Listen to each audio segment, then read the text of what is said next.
I am so excited to speak to our guest today. She is an aesthetic injector all the way out of California. Please help me to introduce Marissa. Thank you. It's a pleasure to be invited. No worries, Marissa. I'm so excited to have you on the show. I have so many questions for you, so let's jump right in. Hi, my name is Jonathan McLean, and I'm the founder and CEO of McLean Aesthetics.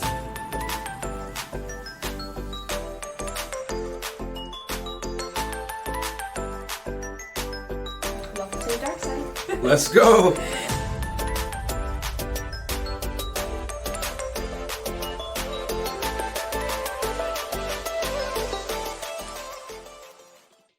So tell the audience a little bit about your journey getting into the aesthetic industry. Wow. Okay. So I have been an aesthetic nurse for about 10 years, a registered nurse for 12. And when I was in high school, I actually wanted to be a nutritionist. So I always wanted to do something with health and medical industry. And I didn't know that nurses could work in aesthetics. I didn't realize that we could do what we could do. So I actually went in to get a facial at a medical spa and saw that there was a nurse working there. She had a white coat. She looked fresh. She looked glowy. And I just asked more questions about what she did. And I remember that moment like it was yesterday. A light bulb went off and I knew that was what I wanted to do. And I applied at that actual med spa, didn't get hired, didn't get even an interview. And I applied at other places. And I waited a little bit and I saw actually an ad that the same med spa was hiring again. I guess they were under new ownership. So I applied and then they actually gave me a chance without any experience, which I know a lot of aesthetic clinicians, they have a hard time finding their first position. So I was fortunate enough to get hired there. And I learned lasers, I learned IPL. It was heavy with laser hair removal. I did my own injectable training. I went to a 2-day course and got certified for injectables. And since about 2017, I've worked in dermatology offices. So I've kind of, I've worked at a few places, med spas, but right now I'm currently working at a dermatology office and I love it. I love my job. I'm now also a trainer. So I'm a trainer with Luminous and I have my own injectable and consulting business. So I absolutely love every day that I'm at work and just doing what I do. Sounds amazing. It sounds really good. Wow, that's a lot to accomplish right there. Tell us, how did you get from like really injecting every day to getting and building this brand, becoming a consultant, and becoming a trainer? I love educating. I love to share the knowledge. And I didn't think that I didn't even have this vision when I was, a novice injector. But when new clinicians would come into the office and they would have me train them or they would shadow me, I really enjoyed their eyes light up and seeing them have that same passion. So, and it does take time to be a confident injector, right? To build a clientele and to really understand what it takes to have clinicians or clientele coming back to keep seeing you. And, I think there comes to a point where you want to do more. You want to do more than just helping men and women feel better about themselves. So I get a lot of gratitude and I get a lot of, what's the word? It's a big reward for me to educate others. So I started just my own business doing one-to-one consulting and private training. I do Zoom consults for those that need some assistance with maybe they're having difficulty with their laser treatments and injectables.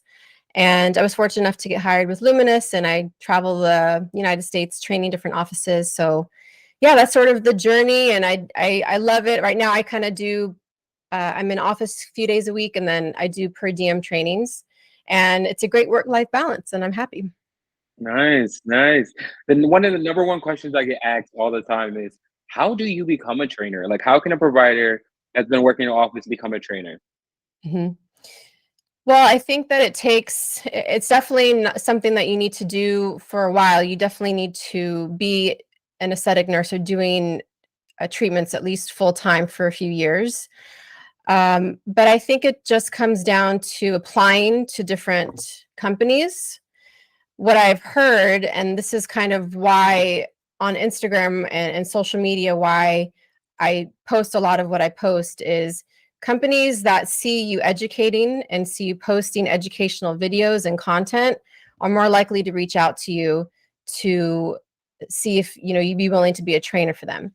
So that's not how I got the Luminous job. That was me going to one of their meetings, and we had Luminous devices in our office uh, before that, but I loved the devices so much, and I loved the company and the culture. I went up to one of the heads of clinical training and asked if they're looking for trainers. So for me, I kind of scouted that out and went for it. But if you're looking to be a trainer, I really think that one, you have to enjoy teaching. You have to be patient. I've seen some trainers, and I've been to trainings where the trainers are not patient and they're rushing the people that are learning. So you have to be patient. You have to be willing to take any question, whether it might be obvious or a dumb question. You have to have a little bit of empathy also towards those students that are learning.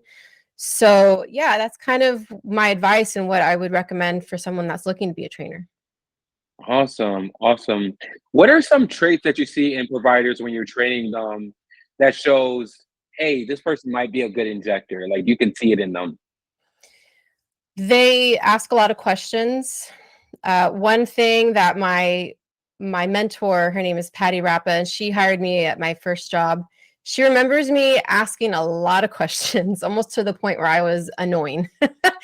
And she just remembers me, always questioning everything. And the injectors that have a lot of questions, that really think critically at what they're doing and maybe ask questions that are outside of the box, those injectors are going to do really well. Those that don't really ask a lot of questions and that are kind of just soaking it all in, and that's okay too. I think when you're first starting out, you're like a sponge. You're absorbing everything. But the ones that really are, their wheels are turning, they have ideas coming up. I'm the type of injector, I was and still am, the one that questions everything, like I said. So those that just critically think and that are go-getters, that go after it, because it's so, as you know, it's very saturated and everybody wants to get into the industry. But if it's not falling in your lap, you can't give up.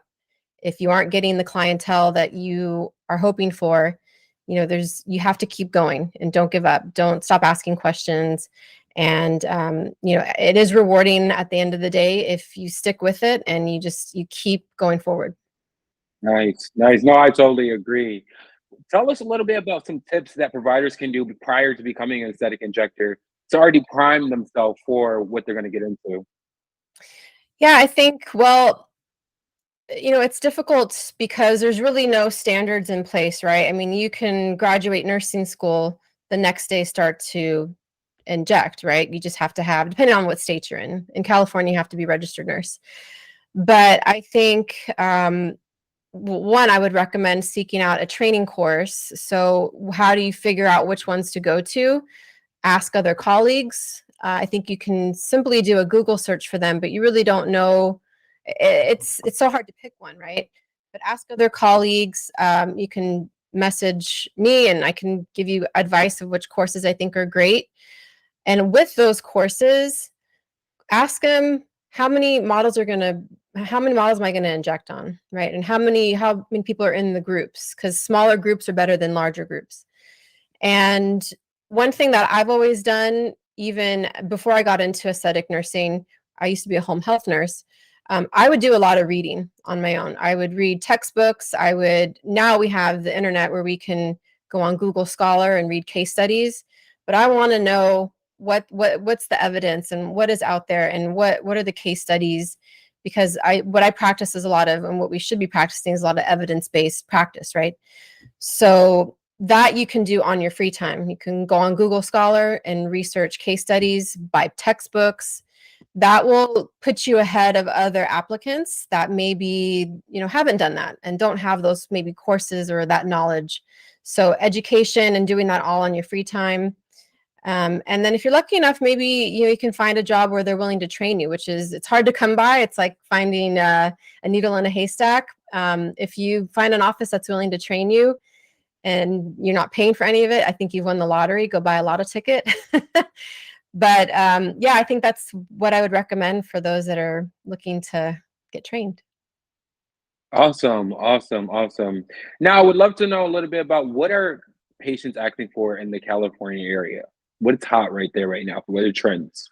Ooh, so I live in the suburbs. All right, so a lot of my patients are moms, I would say 30s and older.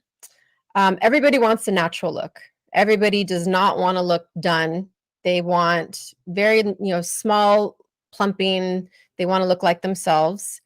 And I would say, so that's kind of where I live. I live about an hour north of Los Angeles, but I know a lot of patients are looking for, what's the next best thing. Stem cells are a big thing right now. So exosomes and PRP, patients are coming in asking about PRP or vampire facial.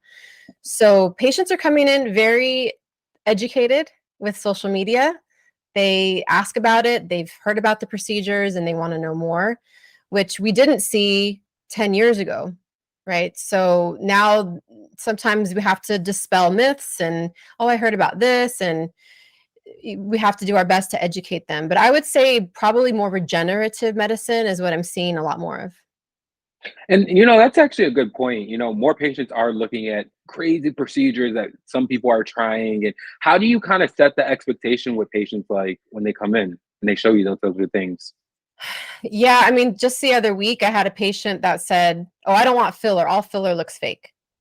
I'm like, okay, well, um, I'd love to prove you wrong, but I think that, gosh, I think showing before and after photos, Mm. telling the patients, well, showing them your work, but also telling them what you've done. And I tell patients everything that I do on my social media. I'm very open about procedures that I do and what didn't work. And I've had filler dissolved because it, was not great. So I'm very open with that. And then as far as, dispelling myths and patients coming in with preconceived notions, I think they have to be careful, and I'll tell them to be careful who they're getting information from. And not, if you ask 50 different injectors, all 50 of them are going to probably say something different in their opinion on something. So what I would say is ask friends and family what they've done, or colleagues, the person that does their hair, or ask referrals and treatments if it's something that they're not sure about. And if they are feeling pressured or not sure about something, I don't give them any pressure to do that treatment right then and there. I'll say, this is just a consultation to figure out what you may need, and you can do the research. Here's a brochure. You're welcome to go research it on your own, so you're comfortable going forward with the procedure that are pretty. It's costly, so I want you to be confident with your purchase. Nice, nice. For new providers entering this industry, what are some pros or what do you like best about this industry? What do I like best? I like, I think now the industry is becoming more of a community, and I'm meeting wonderful colleagues and friends. I think maybe a few years ago it was a little bit more competitive, and people weren't really open to sharing ideas and techniques, but I think it's become more of a community, which is great. I love the fact that it's ever changing, that there's always new treatments coming out. Can't say the same about, I don't know, home health nursing, which I used to do, right? I don't do that anymore, but I would assume it's probably still the same. So it's always changing. I'm always the type, I get bored easily. So I love that there's always new treatments coming out. And I love that we get to help men and women feel better about themselves. I think we have the best job in the world. Nice, nice. Would you recommend like someone coming straight out of school? I get a lot of providers coming straight out of school and they're like, "Hey, Jonathan, I really just want to get into aesthetics right away." Would you Mhm. recommend that, or what is your advice on that? Well, I would say if you can get in right away, good luck, because it's hard to get your start, right, without any experience. But I mean, I went into aesthetics almost. I never worked in a hospital. I went into home health, but with some of the places that I've worked at, there's one place, I don't work there anymore, but we would hire brand new nurses right out of school. And we would train them we'd have them on a training program for 6 months. And when you're fresh out of school, you are so hungry to learn everything everything there is to know. So we found that new aesthetic nurses or new RNs were some of the best to train because they don't have bad habits yet and they haven't been trained and educated poorly. So yeah, I mean, I think if you can get your start right away, go for it. I mean, apply as soon as you can while you're in nursing school, or if there's even PAs, find a job maybe as a receptionist at a medical spa. I worked as a waitress. So I tried to work at night while I was in nursing school. So I didn't have the hours to work, in a medical spa, but if you can find a job as a receptionist or helping out even as a medical assistant, that can be a stepping stone into landing your first job. Yes, for sure, for sure. Now, being a trainer, I wanted to definitely get your perspective on continuous education. Now, I know Mhm, you're constantly training people, so they're getting that continuous education. But how mhm. much continuous education do you invest in yourself, ideally, maybe each year? Oh man, I mean, I kind of drive my husband crazy because I'm always reading articles and watching videos, and so every day I'm educating myself. I attend a lot of conferences. So this year I'm attending. It's LAMCA, which is here in Los Angeles. A lot of big names and a lot of KOLs there. So I'm going, and that's I think in 2 or 3 weeks.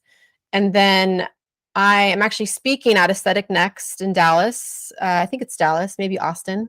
I forget. Sorry, Texas. Never been there. And yeah, so I'm going to be at Aesthetic Next, and then I'm going to be also at ISPAN, which is International Society of Plastic and Aesthetic Nursing, and this year is in Texas as well. So I try to do 1 to 2 conferences a year. I did do AMSPA last year, which was my first time going. And that's really how I mean, you can soak up and learn so much information in a few days. I don't know if you've been to any of the conferences, but so much information at you where you can get, probably years worth of education just by going 5 to 5 day conference.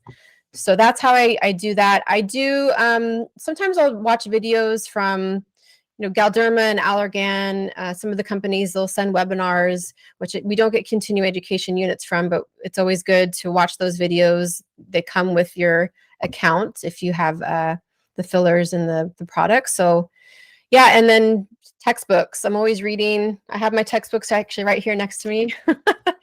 So I have a whole library full of books. So yeah, conferences are definitely a must.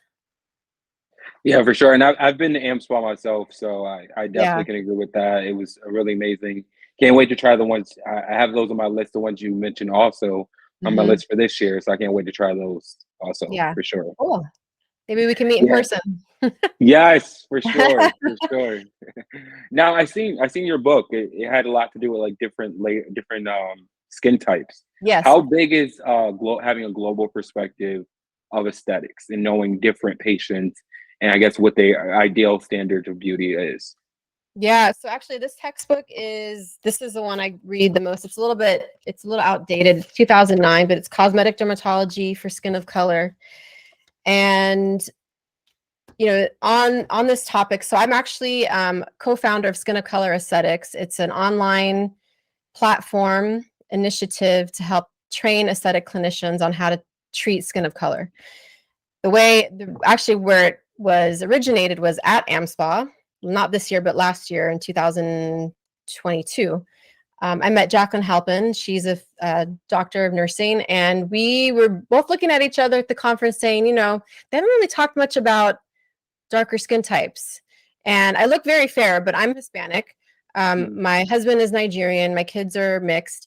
And, I want to be able to advocate for them and know how I can treat their skin.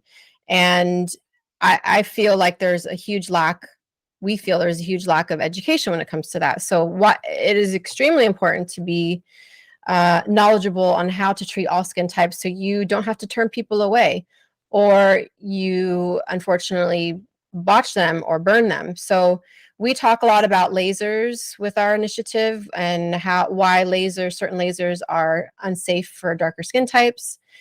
So yeah, I mean, that's kind of our website, skinofcolorasthetics.net. Our Instagram is Skin of Color Aesthetics, and we post educational posts. And then we're also putting together an online training course. So that's in the works. So that's why this book is out right here, because after we're done, I'm going to start working on the course to add to it. But yeah, I mean, and if you're not sure about, if you've gone to a training and they've only talked about light skin types, and I'm talking about laser trainings, because since I'm a laser trainer, ask questions. Ask the trainer about darker skin types. If you're not a darker skin type, it's important for you to understand, if you have a patient of color coming in, that you're going to have all of the answers and you're not going to lose their trust. So that's a huge thing. And I'm seeing more of it now. Another thing about conferences is, some of the conferences that I've been to even prior to AmSpa, a lot of the talks weren't even about skin of color, or they didn't even mention it. So we've applied and have been accepted to speak at some conferences, and it's really exciting to be able to share the knowledge.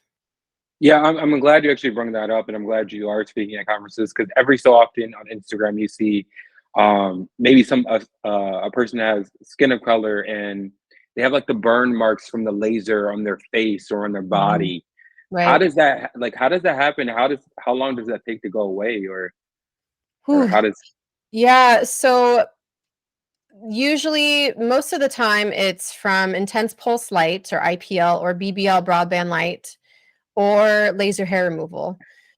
It could also happen with alexandrite lasers. So the lasers that are targeting melanin, when we're trying to get rid of pigmentation or sun damage, freckles, whatever it may be, the lasers are not able to distinguish what melanin you're trying to get rid of. Is it the melanin that you're not wanting anymore, right? The pigmentation, or is it the patient's own natural melanin?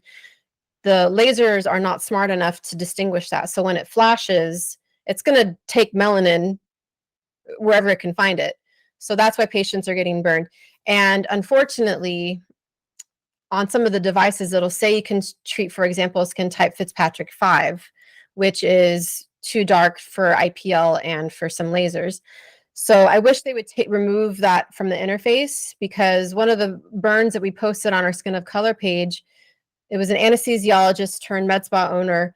She said to the patient, "Oh, I can treat you. It says right here, you're skin type 5. This is safe for you." Never touched the laser before. It was her first time.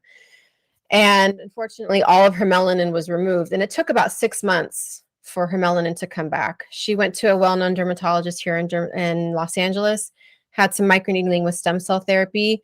The melanin did eventually come back, but it actually triggered melasma, and it triggered more pigmentation over time. And I have seen, unfortunately, scarring, so atrophic scarring, where you can see the burn marks on patients. So I get consulted, and I get people that send me pictures and ask for help. And I tried to help them find somebody, because I don't want to, I don't want to take on that liability, unfortunately, but I do want to help them find someone that can help them. So yeah, it really just comes down to the lack of inclusivity with the trainings that we're attending, or the trainings that they're going to, and also what we're learning at conferences. So if you're an aesthetic clinician that's using lasers, or even microneedling or chemical peels, seek out books like this one, read case studies, follow us on Skin of Color Aesthetics, and ask questions. Do your due diligence, educate yourself, understand the physics. That's really important also. Nice. Now, are there any key opinion leaders in the industry that you can recommend for the audience to follow to gain more knowledge? Ooh, key opinion leaders. So I love Jubilant Julie for injectables. What I don't see a lot of out there, and maybe you know of someone, but I don't see a lot of KOLs for lasers.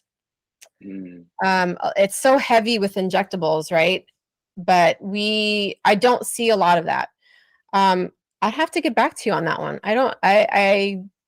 So I'm big on lasers, as you can tell.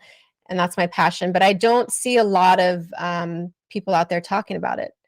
So Yeah. I would say, I would say probably Dr. Corey Hartman, just Yes.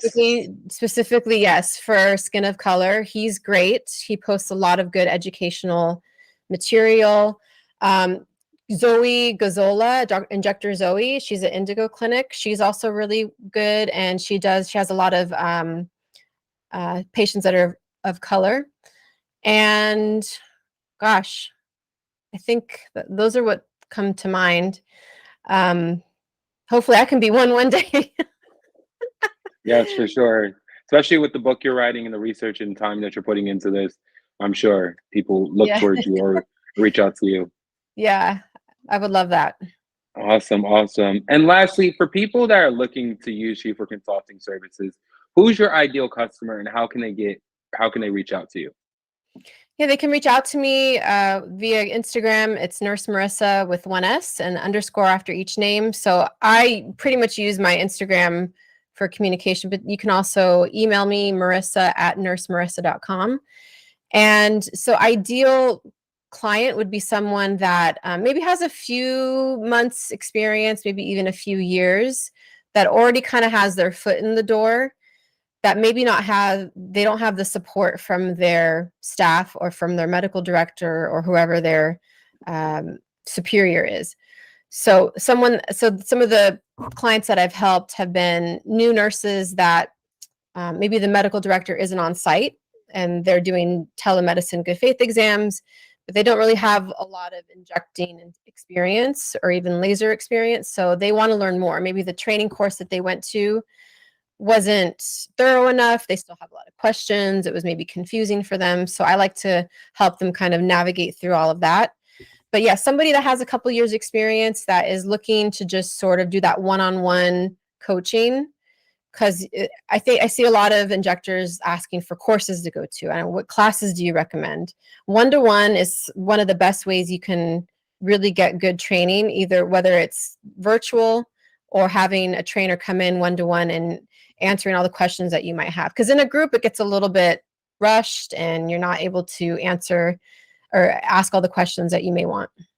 Nice, nice. Well, thank you so much for joining me on the show today. And until next time, bye. Thank you so much.